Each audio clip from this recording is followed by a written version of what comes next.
Welcome back to the deep dive.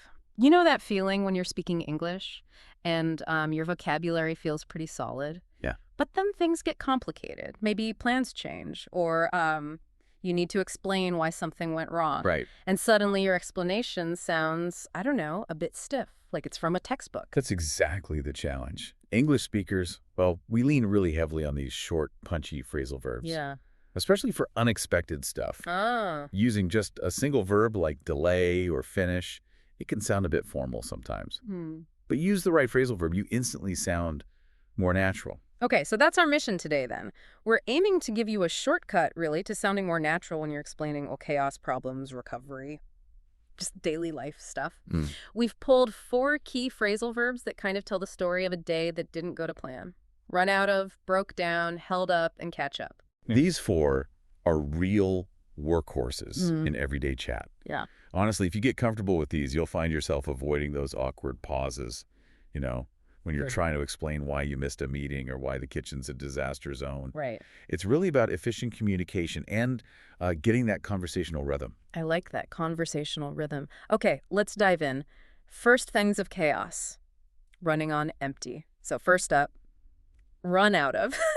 The definition seems simple enough to use all of something so there's none left. Right. It's gone, finished, depleted. Yeah. And we could start with the small stuff. Yeah. Every morning, someone somewhere is saying, I can't make coffee. We ran out of milk. Or, shoot, I ran out of printer paper just when I needed to print that thing. Yeah. Minor hassles, but they still mess up the plan. Right. Exactly. But the real power here, I think, is how scalable it is. Scalable, how so? Well, it's not just physical stuff like milk or paper. It works for abstract things, too. Concepts we treat like resources. Okay, abstract. Yeah. Like what? This is where it gets more serious. Think about saying, we ran out of gas 50 miles from anywhere. That's not minor anymore. Definitely not. Or in a tense meeting, someone might say, look, I've run out of patience with this. That's practically an ultimatum. Wow, yeah. And the big one, the one that always creates panic, is time itself. Oh, absolutely.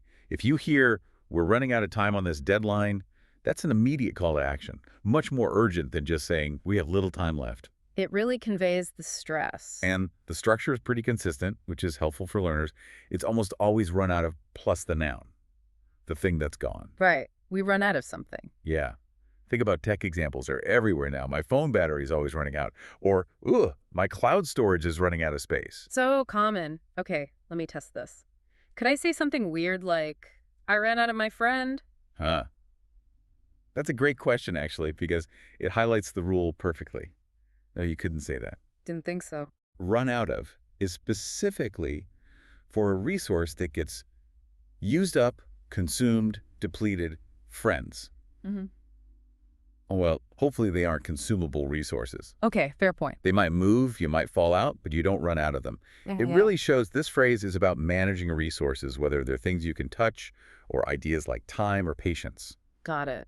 So whether it's coffee or time, run out of signals, that first problem, hitting empty, resources gone. Okay, so we've hit a wall, resources are gone. Yeah. But what if the actual thing, the equipment, just quits? Ah, right, which leads us to broke down. That's the past tense of breakdown. Exactly. And it means total functional failure. Something stops working completely. This is the classic for mechanical problems, isn't it? If you're late, the excuse everyone knows is, sorry, my car broke down. Precisely. It implies a complete stop. Not just running badly, but stopped, non-operational. And it works for lots of machines, right? Oh yeah, pretty much anything with complex parts. You could say, our washing machine broke down and flooded in the kitchen. Or in an office, the main server broke down and nobody could access their files. It always implies a serious, usually sudden, stop. So there's a clear difference here. Earlier, we just ran out of gas, the resource was gone. Here, with broke down, the engine itself has failed. Exactly that distinction. The system failed, not just the fuel supply. Which actually lets us pivot to that other meaning you hinted at earlier, the emotional one. Yes, when someone breaks down in tears. Right. I mean, they're overwhelmed by emotion, they lose control, maybe from terrible news or just immense stress. That's a really different feeling, isn't it? A machine breaks down, you call a mechanic. A person breaks down, that's about emotional collapse. Yeah. Why the same phrase? Good question. I think the core idea is similar. A system, whether it's mechanical or psychological, hits its limit and stops functioning normally. Okay, that makes sense. But for our listeners, focused on explaining a bad day, logistical stuff gone wrong. The mechanical meaning is much more common. You probably wouldn't use the emotional one in a story about being late unless it was like part of a bigger personal crisis narrative. Right. Stick to the car or the computer for everyday problems. Mostly, yeah. But knowing that other meaning exists helps you appreciate the phrase's intensity. Okay. So resources gone, run out of, equipment failed, broke down. Now for the inevitable result, delay. Right. If you're already running late and then something else stops you, you got held up. Simple definition. Delayed or stopped by some outside force. This one is just essential for explaining lateness today. You finally arrive somewhere, and the default phrase is often, "So sorry I got held up in traffic." Everyone understands that one. Instantly. Yeah. And it's sufficient. But there's a subtle thing going on there, isn't there? What do you mean? Well, saying I got delayed sounds a bit clinical, maybe neutral. Yeah. But I got held up. It subtly shifts the blame. Like it wasn't my fault. Exactly. It implies this delay was sort of forced upon you. An external thing stopped you. If you say, I was late because I overslept, that's on you. Right. But if you say, I was held up by an accident on the bridge, the responsibility feels, well, lessened. It explains the friction, the thing that got in your way. And it's not just traffic, is it? Oh, no. Anything external. I got held up at a massive queue at the post office. Or, I meant to call you back sooner, but I got held up on an urgent work call. Okay. Makes sense. Travel is full of it, too. Our flight was held up because of bad weather. Again, that external force causing the delay. It feels like you were restrained somehow. Now, we should probably quickly mention the other meaning of held up, just to be clear. Yes, good point.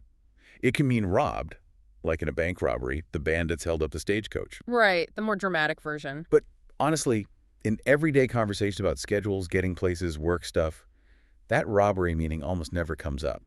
You should feel pretty confident using it to mean delayed by something external. Okay, great. So we've run out of stuff, the car broke down, we got held up, we're definitely having a bad day. How do we start fixing things? The recovery phase. That's where catch-up comes in.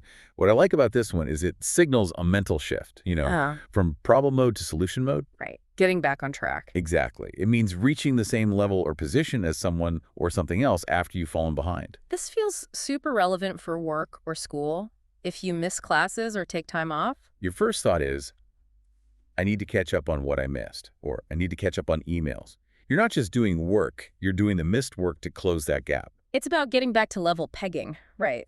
Achieving parity. Precisely. Yeah. Parity. If you missed lectures, you need to catch up with my classmates on the material. You study until you're at the same point. It applies to tasks, knowledge, even rest, like catching up on sleep. I sometimes use it negatively, too. Like when I feel overwhelmed, just so behind, I feel like I'll never catch up. Yeah, it perfectly captures that feeling of pressure from a backlog. But let's not forget the friendliest use, the social one. Oh, yeah. Let's catch up sometime. It's such a great phrase, so much warmer and more efficient than saying, let's schedule a meeting to update each other on our lives. Huh. Definitely. It's instant shorthand for reconnecting. And that's the core idea, really. Whether you're catching up on work, literally closing a gap in tasks, or catching up with a friend, figuratively closing a gap in time and shared experience, the function is the same. Closing the distance. Exactly. Hashtag conclusion and synthesis. Okay, so that was a really good look at the 4 stages of a rough day, told through phrasal verbs. We had run out of no more resources. Broke down total system failure. Then held up the external delay stopping you. And finally, catch up the plan to get back to normal. Right. And I think the best way to really get these is to see them working together, like in a story. Yeah, weaving them into a narrative makes them stick. Let's try building one. Okay, let's imagine a day. Maybe it starts a bit frantic. Yeah. I was rushing out the door, already low on sleep, and then realized I'd run out of printer ink for the meeting handouts. Oh, no. Stress level rising. Definitely. Yeah. So, managed to find a spare cartridge, but then halfway to the meeting, disaster. My car broke down. Just stopped. Ugh, total mechanical failure. Stranded. Yep. Had to wait ages for roadside assistance, so naturally I was seriously held up. Missed the entire first part of the meeting because of it. Oof. So now you're playing defense trying to recover. Exactly. Damage control. Yeah. So the plan for the afternoon, or maybe even the next day, is to figure out how to catch up on everything I missed. The notes, the decisions, the action items. See that little story? Right. It just flows. Using those four verbs, run out of, broke down, held up, catch up, it paints the picture instantly. You feel the logistical nightmare. It really does. It's the difference between just speaking English and actually sounding fluent and natural in these common situations. It's practical stuff you can use immediately. Absolutely. It gives you, the listener, a higher level of conversational skill right away. Hashtag, outro. Okay, so we've laid out the tools. Now we want you to actually use them. Right. Here's a little challenge for you. Sometime in the next day or so, try creating your own short story. Maybe just think it through, or even better, record yourself on your phone. Yeah. Describe a real or imaginary day that went totally off the rails. And make sure you use all four of these phrasal verbs. Run out of, broke down, held up, and catch up. Good exercise. Yeah, and maybe share with a friend. Actually using them is what makes them stick. Definitely. And once you've finished catching up from today's imaginary chaos, join us again for our next deep dive. We're shifting gears a bit. We are. Moving from daily logistics to the messier world of emotions and relationships. Ooh. Next time we're looking at phrasal verbs like get along, break up, make up, and fall for. The real human drama stuff. Looking forward to that one. Until then, try not to let little setbacks get you down. Remember the recovery lesson here? Yeah, don't run out of motivation. Huh. And if life feels like it broke down for a moment, You can always regroup and catch up tomorrow. well said. See you for the next deep dive. See you then.